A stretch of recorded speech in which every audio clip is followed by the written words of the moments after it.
খালি ঘটনা হই এই ফানি আতলে হইতাছে যে এমপি বার করে 5 মাসের যে লাইন আমি দেখছি খালি যদি না করতাম না গো লাগতো না গো লাগতো না না গো লাগতো না গো লাগতো না গো হইয়া মুঠি লইলাই যে নারে নারে নারে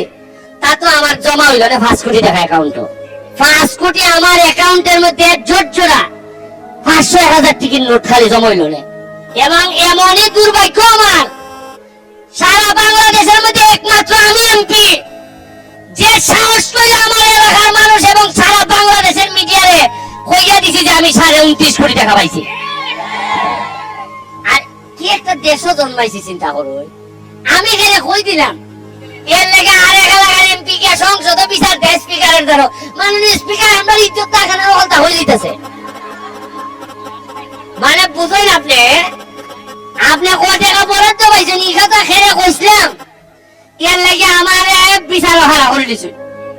ঈদে না কিতা দেখলাম আপনি কিরা দেশ রে বাপ রে বাপ এখানে লাগে আমার পুরস্কার দিতে আসেন না